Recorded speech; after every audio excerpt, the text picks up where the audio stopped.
ನಮಸ್ತೆ ಕರ್ನಾಡು, ನಾನು ನಿಮ್ಮ ಆನೇಕಲ್ ಹುಡುಗ. ಇಂದು ನಮ್ಮೂರು ಆನೇಕಲ್ನಲ್ಲಿ ಭಾಳ ವಿಶೇಷವಾಗಿ ಶ್ರೀ ತಿಮ್ಮರಾಯ ಸ್ವಾಮಿ ಜಾತ್ರಾ ಮಹೋತ್ಸವ ಪ್ರಾರಂಭವಾಗಿದೆ. ಆಲ್ರೆಡಿ ದೇವರಿಗೆ ಅಭಿಷೇಕ ಎಲ್ಲಾಗಿ ಪೂಜೆ ಪುನಸ್ಕಾರ ನಡೀತಾ ಇದೆ. ಮತ್ತು ತೇರು ಕೂಡ ಭಾಳ ವಿಶೇಷವಾಗಿ ಮಧುವಣಗೆತ್ತಿ ಥರ ರೆಡಿಯಾಗಿ ನಿಂತಿದೆ. ನಮ್ಮ ಆನೇಕಲ್ನ ಎಲ್ಲ ಜನಗಳನ್ನು ಮತ್ತು ಭಕ್ತಾದಿಗಳನ್ನು ಕೈ ಬೀಸಿ ನನ್ನತ್ತ ಸಾಗುತ್ತಿದೆ. ದಯವಿಟ್ಟು ನನ್ನೆಲ್ಲ ಆನೇಕಲ್ನ ಹಾಗೂ ಸುತ್ತಮುತ್ತಲಿನ ಗ್ರಾಮಸ್ಥರು ಈ ಒಂದು ಜಾತ್ರಾ ಮಹೋತ್ಸವಕ್ಕೆ ಪಾಲ್ಗೊಳ್ಳಬೇಕಾಗಿ ವಿನಂತಿ.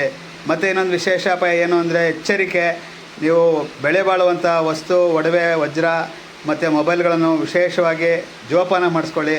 ಯಾವುದೇ ಕಾರಣಕ್ಕೂ ಕಳೆದೋಯ್ತು ಅಂತೇಳಿ ಇದು ಮಾಡಬೇಡಿ. ಮತ್ತು ಮಕ್ಕಳು ಮರಿಗಳನ್ನೂ ಅಷ್ಟೇ ಭಾಳ ಜಾಗೃತೆಯಿಂದ ನೋಡ್ಕೊಳ್ಳಿ. ಜಾತ್ರಾ ಮಹೋತ್ಸವ ಅಲ್ಲಿ ಇಲ್ಲಿ ಹೋಗ್ಬಿಡ್ತಾರೆ. ಮತ್ತು ಎಲ್ಲ ಪೂಜಾ ಸಾಮಾನುಗಳು ಎಲ್ಲ ರೆಡಿಯಾಗಿದೆ. ಮತ್ತು ನೋಡಿ, ಜಿಲೇಬಿ, ಚೌಚೌ, ಮೈಸೂರು ಪಾಕ್, ಕಳ್ಳೆಪುರಿ ಇನ್ನಿತರ ಎಲ್ಲ ಅಂಗಡಿಯವರು ಕಾಯ್ತಾ ಇದ್ದಾರೆ ಗಿರಾಕಿಗಳಿಗೋಸ್ಕರ. ಬನ್ನಿ ನನ್ನ ವೀಕ್ಷಕರೇ. ಹಾಗೆ ಜೊತೆಯಲ್ಲಿ ಮಕ್ಕಳಿಗೆ ಆಟ ಆಡೋದಕ್ಕೆ ಒಳ್ಳೊಳ್ಳೆ ಆಟ ಸಾಮಾನುಗಳು ಬಂದಿದೆ, ಭಾಳ ವಿಶೇಷವಾಗಿದೆ. ಮತ್ತು ನನ್ನ ಪೇಜ್ ಇನ್ನೂ ಯಾರು ಫಾಲೋ ಮಾಡಿಲ್ಲ, ದಯವಿಟ್ಟು ಫಾಲೋ ಮಾಡಿ. ಇದೆಲ್ಲ ಫುಲ್ ವಿಡಿಯೋನ ಈಗಲೇ ಯೂಟ್ಯೂಬ್ ಚಾನಲ್ ನೋಡ್ಬೋದು.